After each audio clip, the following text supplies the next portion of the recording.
తన అక్రమ సంబంధంకు అడ్డు వస్తున్నాడని కన్న కొడుకును ప్రియుడితో కలిసి హత్య చేసిన ఉదంతానికి సంబంధించి పోలీసులు 24 గంటలు తిరక్క ముందే నిందితులను అరెస్ట్ చేశారు. ఈ హత్యోదంతానికి సంబంధించిన వివరాలు మీడియాకు వెల్లడించారు.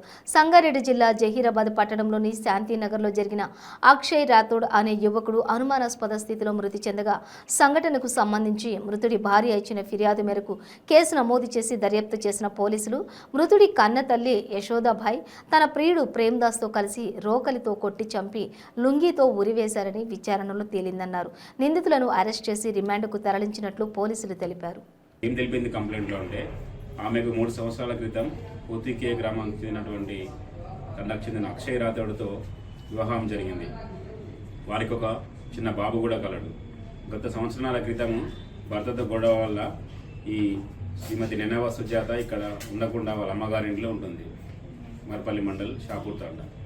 అయితే ఆమెకు నిన్న తెలిసిన సమాచారం ఏంటంటే నిన్న మధ్యాహ్నం 3:30-4 గంటల ప్రాంతంలో ఆమె అత్త అయినటువంటి యశోదాబాయి మరియు ఆమె అత్తతో అక్రమ సంబంధంగా ఉండి సహజీవనం చేస్తున్నటువంటి బరూర్ ప్రేమ్దాస్ వాళ్ళు శాంతినగర్లో నివాసం ఉంటున్న ఇంట్లో తన భర్త అక్షయ్ రాథోడ్ని బలంగా రోకలి కట్టెతో కొట్టి ముఖం తలను గాయపరిచి అట్లే గొంతు చుట్టూ లుంగితో ఉరేసి చంపిర్రు అన్న సమాచారంతో ఆమె వచ్చి మార్చర్లో ఉన్నటువంటి తన భర్త శవాన్ని చూసి గుర్తుపట్టి అక్షయ్ రాథోడ్ చనిపోయినాడన్న విషయం తెలుసుకొని మళ్ళీ నేర స్థలంకి వెళ్ళి అక్కడ జరిగిన వివరాలు తెలుసుకొని చుట్టుపక్కల వారిని విచారించి రాత్రి వచ్చి అర్ధరాత్రి నిన్న ఫిర్యాదు ఇచ్చింది.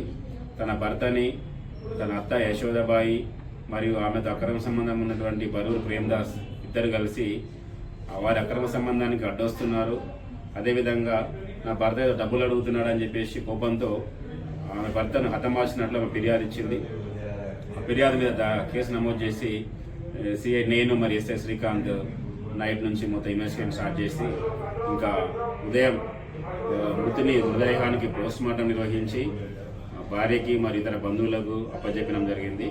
అదేవిధంగా ఇట్టి హత్యా నేరానికి పాల్పడినటువంటి బరూరి ప్రేమ్దాస్ను పట్టుకొని విచారించగా తాను చేసిన నేరాన్ని ఒప్పుకొని తనతో పాటు అక్రమ సంబంధం ఉన్నటువంటి మృతుని తల్లి మన యశోదాబాయి కూడా ఇద్దరం కలిసి రోకలి కట్టెతో కొట్టి చంపేసినామని, సాక్ష్యాలు కూడా తారుమారు చేయాలనే ఉద్దేశంతో వాళ్ళు కిరాయికుంటున్న ఇంట్లో కింద ఉన్న రక్త మార్కులన్నీ కడిగేసి గోడ మీద ఉన్నటువంటి మరకలు కూడా నీళ్లు పోసి తుడిసేసి చాలా సాక్ష్యాలు లేకుండా కూడా ప్రయత్నించారు.